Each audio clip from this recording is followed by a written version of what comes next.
اکثر لوگ نانا یا نانی اور دادا یا دادی کی طرف سے بیماری میں مبتلا ہو جاتے ہیں، جن کو موروثی بیماری کہا جاتا ہے، جس میں بلڈ پریشر، شوگر بہت نارمل ہوتی ہیں۔ اسی طرح جن کی خاندانوں میں شادیاں ہوتی ہیں تو ان میں بیماریاں منتقل ہونے کا اندیشہ شدید ہوتا ہے۔ تو ایسے حالات میں آج کے وظیفے کو بہت تاثیر حاصل ہے اور پکی حفاظت ہو جاتی ہے۔ جو لوگ ایسی بیماریوں سے خود کو اور اپنی نسلوں کو ہمیشہ کے لیے بچانا چاہتے ہیں تو پھر تھوڑی سی محنت آپ کو اپنے لیے اور اپنی نسلوں اور اولاد کے لیے کرنی ہوگی۔ زندگی بھر کے لیے آپ اور آپ کی نسل ساری زندگی ایسی بیماریوں سے محفوظ ہو جائیں گے۔ وہ وظیفہ کیا ہے؟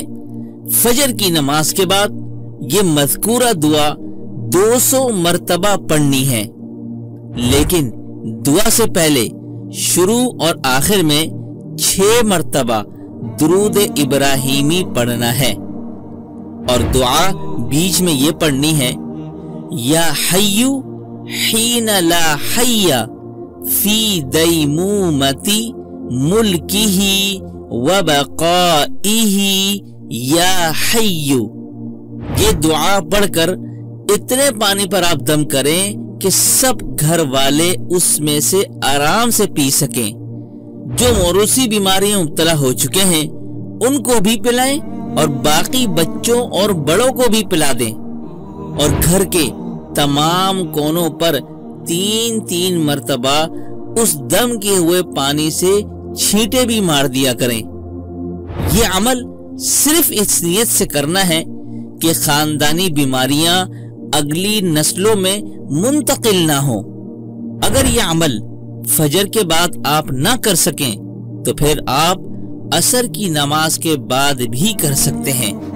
اس عمل کا نصاب 92 ڈیز ہے، یعنی 92 دن۔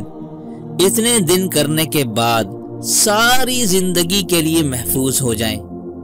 جب نصاب پورا ہو جائے تو کبھی کبھار ہفتے میں 1 مرتبہ یہ عمل کر لیا کریں۔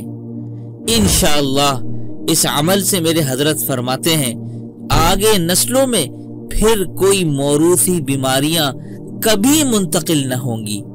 تو محترم ناظرین، میں آپ سب سے ہی گزارش کروں گا کہ پوری زندگی میں صرف 3 مہینے اپنے لیے اور اپنی نسلوں کے لیے نکال دیجئے۔